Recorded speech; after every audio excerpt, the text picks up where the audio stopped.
Congratulations for this team in this match. Thank you. What do you think about this match and this team for your teams? I'm happy.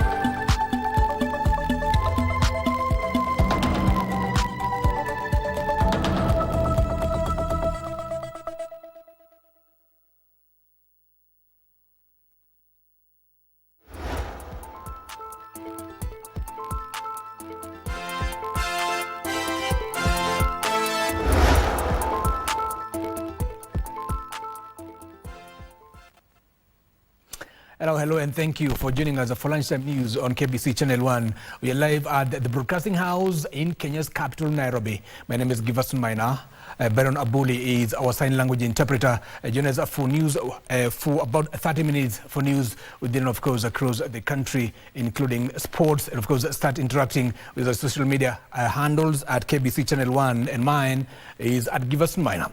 And now, straight to news now. Bishop Joseph Obanyi of the Catholic Diocese of Kakamega has called on the National Cohesion and Integration Commission, NCIC, to quickly crack down on individuals making inflammatory and inciting remarks. Now, he says those found guilty of promoting hatred and violence should face the full force of the law, including being barred from contesting for elective positions. Speaking at the Tombo Shrine in Kakamega, the bishop also urged leaders to focus on serving citizens instead of using political parties and alliances to advance a personal interest.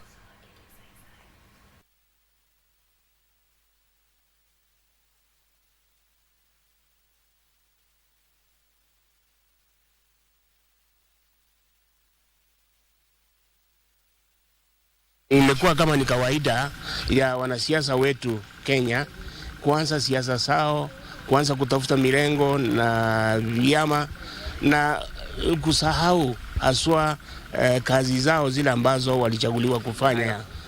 Inasikitika ya kwamba matamshi ya kuchochea ambayo tumeyashuhudia katika miaka iliyopita ya kwamba yanaleta chuki na mwisho wake yanaleta maafa. Taasisi hii yetu, commission ya NCIC, mbona hawafanyi kitu? So inakuwa ya kwamba isipokuwa na makali ya kusukuma wale wote ambao wanaleta matamshi kama ya kuchochea, Kenya haiko salama.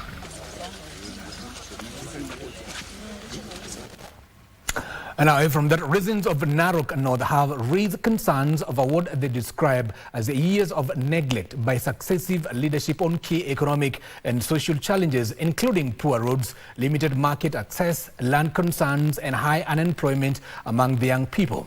Now, at grassroots endorsement rally for Narok North parliamentary aspirant Professor Meiteme Oldo-Dapash, the residents noted that the constituency's significant agricultural potential has not translated into better household incomes, with farmers still struggling to access reliable markets and transport networks for their produce. Narok North produces wheat, maize and potatoes and has a sizable livestock economy, but residents say poor roads continue to raise the cost of transporting farm produce while limiting access to markets. Barabara zetu wengi wameanzwa kulimwa 1945. Na kutoka 1945 na unakuta barabara kilomita 100 na hakuna yenye imewekwa hata mara moja lami. They want greater investment in infrastructure and the establishment of accessible markets that would allow farmers to sell their produce closer to home and secure better returns. Deal now our traders by establishing very nice markets and making sure hiyo product, hiyo shamba yangu uko pale, tutatoa hiyo ngano na ifike market ambaye yule mnunuzi anaweza fika. We make sure the roads are accessible. I mean the markets are accessible. Kwanza tunatatisika sana sababu ya soko. Hatuna soko karibu na hatuna mabarabara karibu na hatupiganiwi na wale wengine kwa sababu wamejitenga na wakaingia, badala ya kujiingiza katika uwanja ya uongozi, wanajiingiza katika mambo ya ubroka. Beyond economic development, the residents are calling for greater public awareness on government programs and development initiatives to enable communities to exercise effective oversight and hold their leaders accountable. Kama watu hawana information, then they are doomed. Kama sasa kama hii hawa watu wote sasa hivi ukiwaambia, uliza tu uambie Narok North inapatanga pesa ngapi, how much does Narok County Council receive in CDF funds? Hawajui. How would you hold your MP accountable if you don't know what they receive? The deliberations were part of a grassroots endorsement rally for Narok North parliamentary aspirant Professor Meitemei Ololdapash, which supporters described as a community-driven initiative focused on an issue-based approach to leadership. And to matters politics now, former West Pokot County Governor Professor John Lonyangapuo has declared support for the re-election of President William Ruto, rallying West Pokot residents behind the cause. Lonyangapuo further questioned former Deputy President Rigathi Gachagwa's political future following his impeachment, claiming the Constitution bars him from seeking an elective position. Here's more. Rallying West Pokot County behind President William Ruto's re-election bid, Lonyangapuo said Kenya's political history has largely been shaped by presidents who sat for 10 years and will be no exception for President Ruto. Moi akafula full term 24 years. Alafu katiba hii mpya yenye tuliandika ni kwa PS. Kila president anaenda 2 term. Kibaki 2 term gone. Uhuru Kenyatta 2 term gone. William Ruto atakula 2 term aende. Hii group ngine ngojana huko mbele. He further slammed opposition figures whom he said lacked a convincing agenda other than political rhetoric. Si utuambie unafukuza mtu replace na yeye na nini? Mimi nataka nisikie Gachagua kwa mara ya kwanza kama anajua kitu yoyote ulimwengu. Mimi Gachagua nataka nitasema nitawafanyia hii na hii na hii, na kuja muangalie mali nimefanya experiment before. Meanwhile, members of the Wiper Patriotic Front in Laikipia County have called on principals in the united opposition to throw their weight behind Kalonzo Musyoka as their presidential flag bearer. Maneno na zoni sisi hatutaki. Tunataka vyama vyote ambavyo ni vya united opposition wasimamishe candidate zao ili angalau tuweze kupigana tukiwa wengi. Na ni vizuri pia the united opposition leaders wote washikane. Kama ni Rigathi Gachagua washikane na Kalonzo Musyoka, washikane na kina JB Muturi. Tulikuwa na Jamle Kamau kutoka Murang'a ambaye alipatiwa nafasi ya kuwa chairman, na tulikuwa na Dengwa Njiro wakili ambaye alipewa kama spokesperson wa chama cha Wiper. Hiyo ni kuonyesha this is a national party. Kwa hivyo wale watu ambao wamekuwa wakisema ya kwamba chama ya Wiper ni chama ya Ukambani, tunataka mjione. We are fielding candidates on all polling stations, and the promise from the party leader Kalonzo Musyoka is that the elections will be free and fair. So choose Wiper and be ready for elections. The nominations are in 6 months to come. In Mombasa, politicians have been warned against inciting communities in the county along tribal lines as the country gears up for the 2027 general election. Wale viongozi ambao wanazunguka kuweka masuala ya kikabila ni viongozi ambao hawana mada yoyote ambao watawapatia ni wananchi, bali wanataka kuleta mgawanyiko katika nchi yetu. Sisi tusikubali kugawanywa kimisingi ya dini wala kimisingi ya kikabila. Tumeona mifano hapo nyuma. Nyali parliamentary hopeful and businessman Said Abdallah urged political leaders to embrace tolerance and issue-based politics. And away from that, Boda riders have been urged to distance themselves from politicians who may use them to cause chaos and violence during campaigns. Now, speaking during road safety training session attended by Boda riders in Kapsabet and Nandi County, the national chairperson of the Boda Safety Association of Kenya, Kevin Mubadi, urged riders to remain vigilant and avoid being drawn into political activities that could result in violence or disrupt peace during the electioneering period. The riders were further encouraged to work closely with the security agencies to identify and eliminate criminal elements within the Boda sector. Kuna watu wanatutumianga sisi kama ngazi kupanda kufanya fujo, na wakishapanda pale juu wanatusahau, si ni kweli? Tafadhali, mimi kama kijana mwenzenu nataka kuwaomba tusikubali kutumika vibaya na wanasiasa kufanya fujo, kupiga wenzetu kwa sababu ya shilingi 50, shilingi 100 ambaye hata haiwezi kutusaidia. Kwamba ameweza kuhimiza vijana waweze kuzingatia sheria kwa barabara. Ameweza pia kuagiza kwa kuzingatia vijana kwamba tunapoelekea katika uchaguzi huu vijana wasiweze kutumika. Another story from Nandi County takes us to a short commercial break. Don't go too far. There's still so much more coming your way. Stay with us.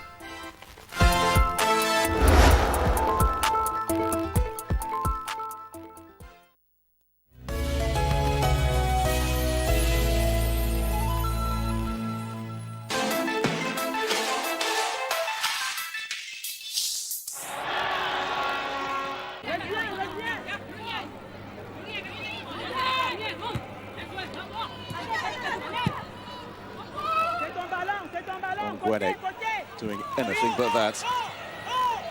Gwene, she is a record breaker at this tournament. No one has played in more WAFCONs than her. Into the middle it goes. Space here for Cameroon to open the scoring. Strike a goal against the post.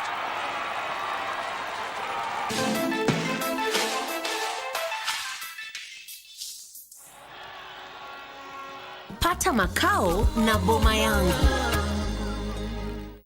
You save for retirement? Kwani mimi ni mzee? I'm still young and I've got plenty of time to start saving later. Then again, si watu wa jua kali, hatunanga hizo ma pension plans. Kwani ujui unaweza register with an individual pension plan yenye iko regulated na RBA? Inawakaje? Una deposit any amount of money at any time na uko guaranteed ukikuwa mzee maisha yako itakuwa nywe. Badala nakushauri ni ukweli. Hadi mimi nili boost savings zangu kwa scheme yetu ya job. Really? Nilijua siwezi kuwa kijana forever. Sis, usikose kujipanga mapema. Tutakuwa wazee wa maana. Ebu nionyesheni kuwa mzee wa maana. Ensure you save and plan for your retirement during your youthful working days. Provided you are earning an income, you can join a retirement benefit scheme registered by Retirement Benefits Authority and safeguard your tomorrow. RBA, safeguarding your retirement benefits.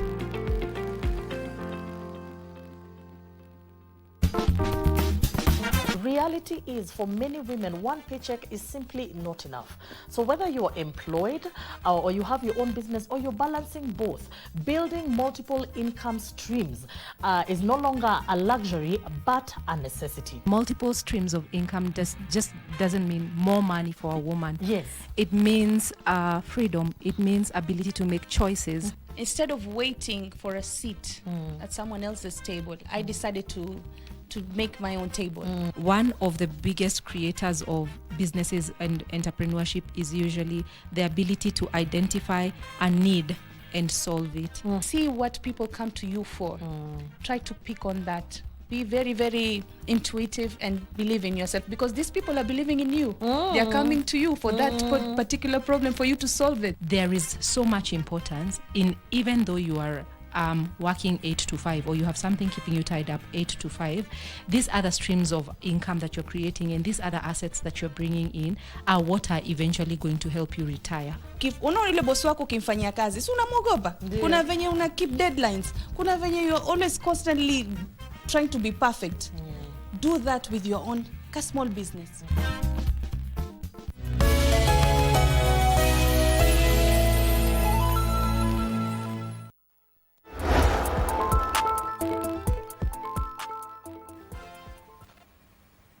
And now welcome back. You're watching Lunchtime News on KBC Channel 1.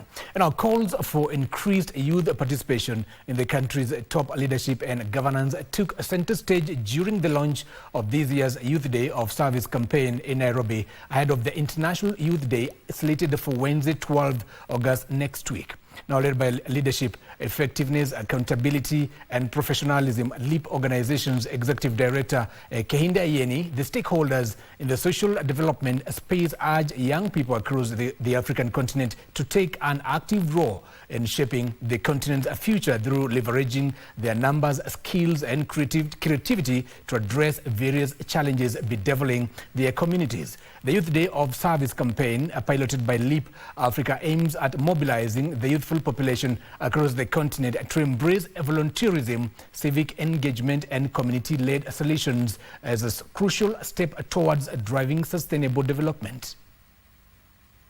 Unemployment risk continues to remain very high when you compare African countries together. What we are doing through our initiative is to design programs and create an agenda within these programs that increase their own employability, which means that we are equipping them with soft skills beyond the first level of education they have. Through the Youth Day of Service, we are growing the skill set of a young leader, of a good leader, a leader that we desire even for the future. Not only in Kenya, but across Africa, I think young people now desire or deserve to be given the opportunity to serve and serve in positions that can accelerate their impact. This has birthed young people to use this one day to now start their own enterprises that are social impact focused. How do we start really helping these young people even incubate their ideas in a better way for them to be more sustainable, for it to have more impact over the long term? Now, the County Government Workers Union has called on county public service boards to absorb workers on permanent and pensionable terms to guarantee job security and improve productivity. The union's Deputy Secretary General John Nduda says county government have for a long time employed labourers on casual terms, depriving workers of clear and secure terms of employment. The Workers Union cited persistent challenges including lack of hardship and risk allowances, delayed salaries, low pay and stagnation in promotion.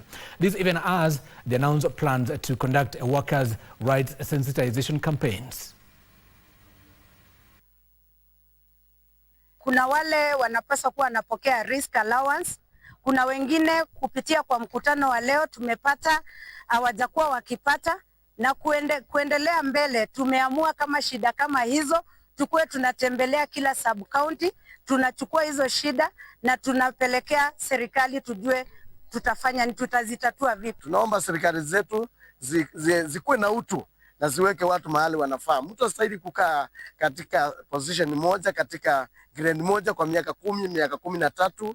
Sera zilizomo za serikali na mambo ya uajiri, mtu anastahili kukaa katika grade moja, especially ukiwa katika common kanda.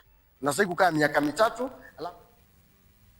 Anyway, cross over to Isiolo County, where the National Land Commission (NLC) has held a public participation forum in Isiolo County to gather views from residents on proposed guidelines aimed at addressing and resolving historical land injustices.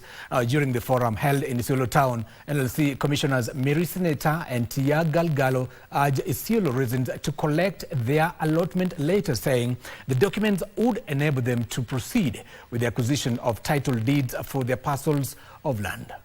Now, the Commission plans to hold more public forums to explain decisions it has made on complaints submitted previously, allowing members of the public to better understand the outcomes.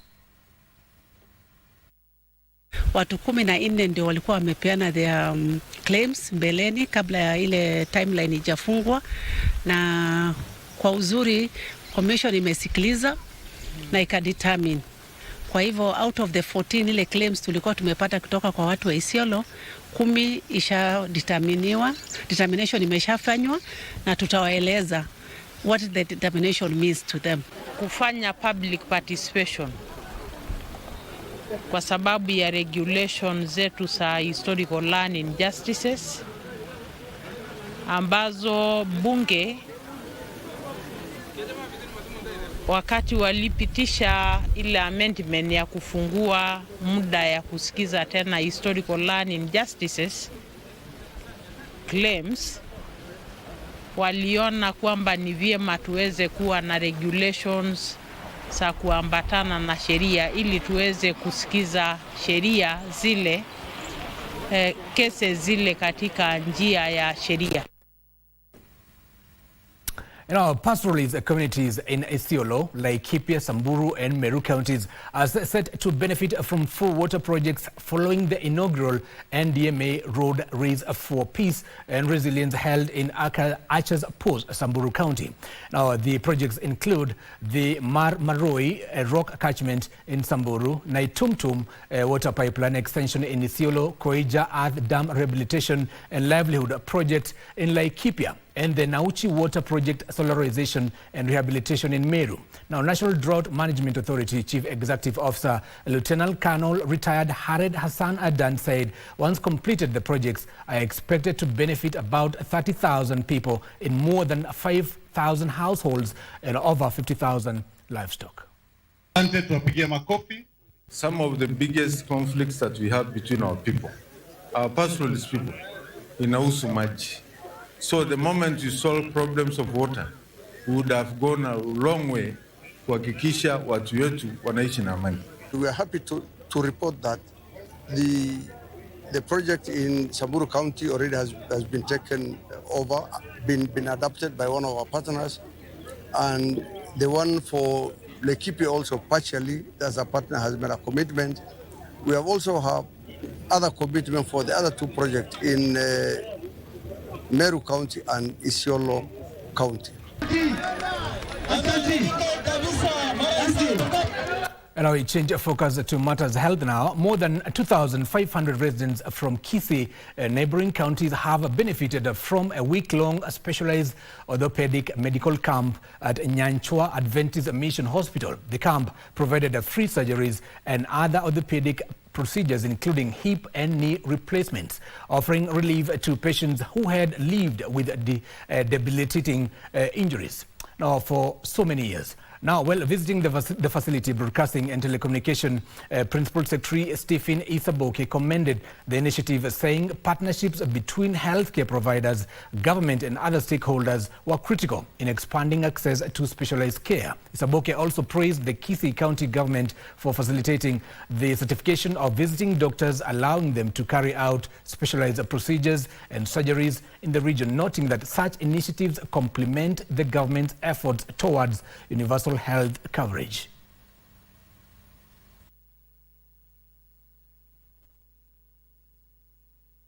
You see that our community has got a lot of motorbikes, there's a lot of movement, and this has actually led into a lot of injuries. Any of you witnessed some of the cases we're seeing in the wards, like there's Amse who had a broken arm all the way to the shoulder. He said 13 years ago he had a fall from the motorbike. We've done multiple hip and knee replacements. Our hand specialist has done cases that involve the hand. When you were doing your tours, you saw the kid that had a contraction in the hand and had a successful release. But also foot and ankle cases where people have foot deformity and not being able to walk, and they're being helped in that regard. So for me, I think, while we leave feeling satisfied, there's always that desire that we want to come back, just because the lines are long. Some of the people that we did not attend to are still many. On average, you can find maybe 5 to 7% of the 2,500 people need surgery at the end of the day. Those are the people we are saying that as a hospital, we'll continue serving them, of course, under now the government scheme of SHA, and see where we can help them. We are not going to subject them to any charges. And our calls for the youth to leverage innovation in running their enterprises in green and digital spaces resonated during the 2nd annual Kenya Youth Climate Innovation Summit of 2026 that took place in Nairobi. Now, amidst an existing climate change crisis, the youth were challenged to be more proactive in climate resilience initiatives. The main objective of the summit is to link young people to different industry players who will help spur their ventures. The summit, funded by the European Union, took place under the theme Building Practical Skills for Young Innovators. I'd like to see youths, but in particular youth innovators, who are able to turn what is already considered waste into a product which is still valuable in our economy. We're therefore working together with youths, because major interest, we would like to see youths getting engaged, youths getting connected, and youths getting empowered. The objective of Sheria Vijana is looking at if we were to empower youth to thrive, running their youth enterprises in the green and digital space, then it makes sense to have this focus not only in the urban area but also in the rural areas. When a young person is given a voice, they transform, they change, they shape the community. When a young person is given a seat at the table, they transform the entire society. We look at the long-term sustainability and a lastful impact by first coming up with platforms. We've talked of Kiongozi platform. We also have a killer platform that link these innovators to key players and experts that can ensure that their ideas are actually scaled.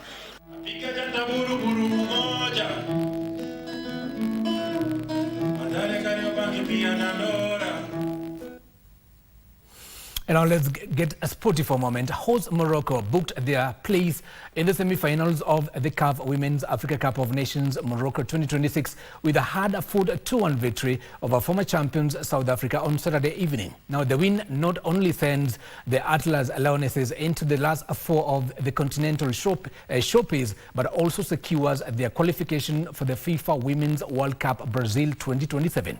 Now meanwhile, Algeria secured a historic place at 2027 FIFA Women's World Cup after fighting back to defeat Cote d'Ivoire 2-1 in the opening quarter-final. After the semi-finals, it's Gatlana in behind. Oh, she's reduced the deficit, but the flag is up. It will not count. Iogo pushes it forward. She's going to barge her way into the penalty box, and the shot, and the follow-up, the goal for Cote d'Ivoire. He's got support out to the right-hand side there. Belkatel's a decent goal. Look at that shot! Algeria producing something quite special from the... And now, Kenya National Highways Authority made their debut in the Kenya Communications Sports Organization's Games in Style by emerging the overall winners of the 2026 Kecoso golf tournament held at Machakos Golf Club. Now, Kenya Broadcasting Corporation was not left behind either, as the technical manager Job Karemi gave his competitors a run for the accolades to win the first 9.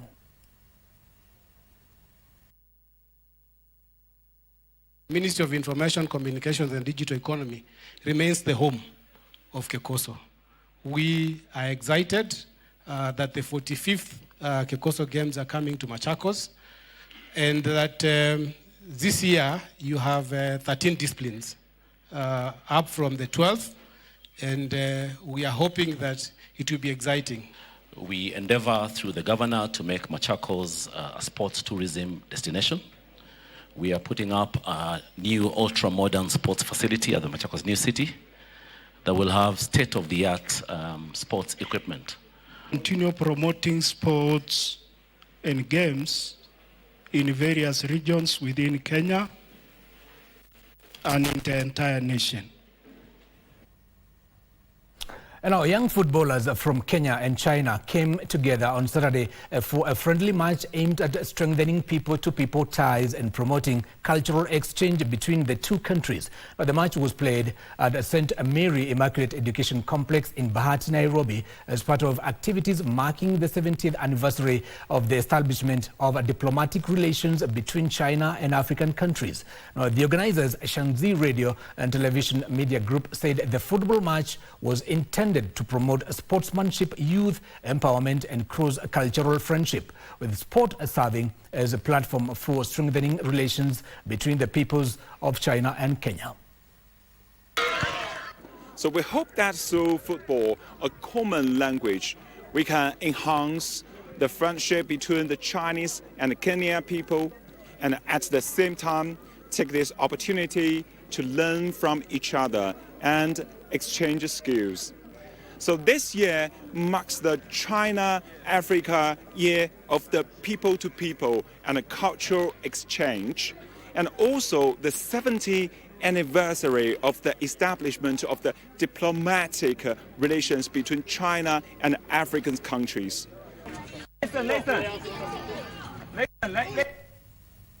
Now that's where we end Lunchtime News on KBC Channel 1 from the Broadcasting House in Kenya's capital, Nairobi. My name is Giverson Maina. Our sign language interpreter is Baron Abuli. Have yourself a great week ahead. See you and bye-bye.